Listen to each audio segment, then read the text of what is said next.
에미추는 87년의 6월 항쟁도 사기였음을 증명했다. 보수 민주화 시점에서에 대하여 말씀드리겠습니다. 나는 70년생, 89학번, 일베 정계란 장기 거주자다. 89학번은 대학 저학년 때부터 문민정부 내내 유신 무효 움직임을 주장하는 기성세대에 쌓였다. 무효는 군사정변이라는 불법 행위가 개입했기에 처음부터 없었던 것을 주장하는 것을 말한다. 군사 독재는 군사정변이란 원죄 속에 있다. 물론 다수의 국민은 과정상의 흠결로 보고 무효로 보지 않는 이들이 더 많다. 그러나 정상적 권력 이양 속의 선거를 통한 권력 쟁취를 바랬던 이들에겐 불법 행위를 구성함은 명백하다. 유신 무효라고 말하는 것은 유신시대 학생운동권 시점이 동반돼야 맞는 이야기다. 반면에 사기는 취소권의 행사를 통해서 처음부터 없었던 것으로 돌릴 수 있음을 말한다. 그리고 부당이득 반환으로 권력 행사를 누린 이들에게 청구할 수 있으며 사기도 불법 행위를 구성한다. 군사 독재에서 군사정변이란 불법 행위는 홍보의 문제만으로 끝나지만 좌파 독재의 위법성 입증은 민사적 쟁송으로 국민 취소권의 행사를 요구한다. 에미추 윤석열 논쟁의 초점은 이렇게 요약된다. 윤석열은 보수 민주화의 시점에서 정부 조직을 이야기했다. 그러자 에미추는 윤석열은 민주화를 부르짖는 시족연합의 말 잘 들어야 하는 공무원임을 주장했다. 박근혜 정권에서 잘나갔던 일베 정계에 비위 맞추던 전효성은 민주화를 일베 용어 임의로 썼다. 그러다가 맹공격받았다. 왜 공격받아야 했을까? 민주화는 처음부터 두 가지 의미로 가장행위이자 명분이고 허구로서 절차적 민주주의이자 보편 민주주의가 있고 실제 의미로서 호남 좌파 천도교 시족주의가 자리했다고 봐야 한다. 민주화운동이라고 말하면서 일반인들의 민주화 열망인 척하지만 소련에 충성을 바쳤던 양반시족 연합의 이익이 실제 내용이었다. 민족해방운동이 민주화의 사실적 실제 내용이었다.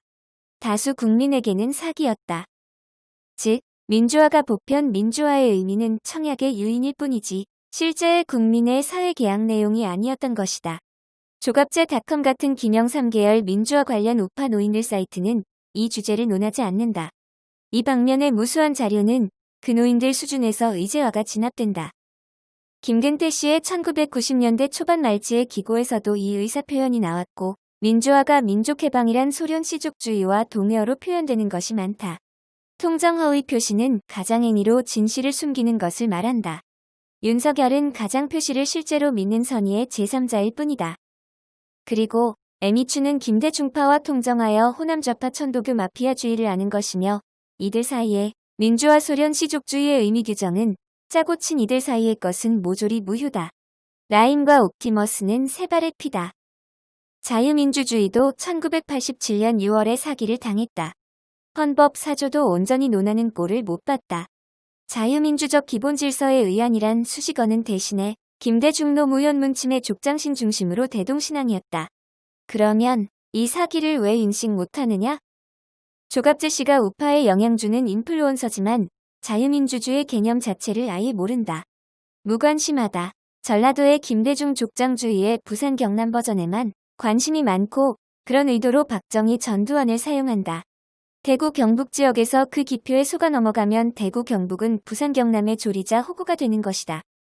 군사 독재에서 공안 조작이 있다면 좌파 독재에서는 김대중 후원회 그룹의 신종교 신앙이 돼 기독교를 사칭하는 국제예수사기단발 민주주의 사기 그룹이 있다고 봐야 한다. 물론 민주주의를 호남 천도교 좌파 시족주의와 일치시켜서 박헌영의 진보적 민주주의와 같다고 주장하는 측으로 가장행위와 실제 의미의 분열을 혼란 없이 겪을 수 있는 사람들의 시점은 사기가 아니다. 이들 시점은 통정허위 표시의 통정의 불법행위 공동행위자니까 그러하다. 윤석열의 주장은 자유민주주의 국가의 상식적 조직법을 논한다. 에미추의 주장은 민주화는 전라도 좌파 시족주의의 중국식 전제봉건주의가 민주화 국가임을 의미한다. 우파들이 반공을 주장하지만 공산주의 이론에 깡무식이고 좌파에 반대하지만 좌파 연구가 없다. 한국에는 우리말 쓰는 외국인이 많다. 우파 노인네들이 원하는 혁명정부에 의한 좌파 청사는 없다. 길고 긴 입증 과정을 요한다. 우리말 쓰는 외국인 중에서 더불당이 뿌린 돈 부스러 기본 인사도 적지 않을 것이다. 그들은 언제나 우파에게만 서구적 가치를 원한다. 이들에게 좌파에게도 공평하게 바라보라고 하려면 주장하는 자에게 입증 책임이 있다. 그런데 우파 논객이란 작자들이 하는 게 뭐냐?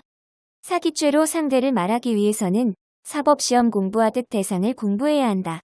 89학번들은 대학 저학년 때 들은 이야기가 있다. 속는 사람이 죄지 속인 사람은 죄가 없다. 한 번 나라를 판 국민은 두 번 팔게 돼 있어 등등이 그러하다. 이 무렵에 유행한 문익환 목사의 칼럼에는 유언비어 긍정론이 있다. 권력 획득을 위해서는 조작된 유언버이도 긍정적이란 이야기다. 윤석열과 애니취의 사고의 차이. 전라도 좌파 시족주의를 당시에 알고서 지지한 적 없다. 기망했다. 기망이 착오를 유발하고 잘못된 정치적 의사표현을 유발했다. 윤석열의 선택이 다수의 보수 민주화 시점을 말한다. 박근혜 정권 때 일베 여신 전유성을 물먹인 민주화를 부정하면 안 된다. 이러한 당이론적 요청은 전국을 전라도 양반족보 중심의 패권으로 조선시대 사대부들이 패당의 혈연을 부정하면 국물 없어 하는 의미가 실제 아니었을까? 이러한 부는 국제인권단체를 불러서 말할 부분이 아닌가?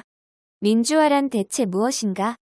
다 사기다. 다 거짓이다. 김광진의 편지는 국민가요가 될 듯하다. 민주화의 꿈이 지속됐을 때 김광진의 마법의 성이 인기였다. 이젠 김광진의 편지가 맞다.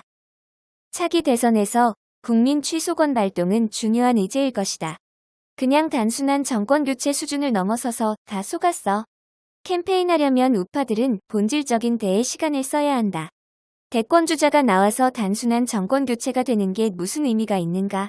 사기 입증과 취소권 발동, 그리고 부당 이득 반환 청구로서 모든 것을 제자리에 돌리는 게 중요하다. 구독, 좋아요, 알림 설정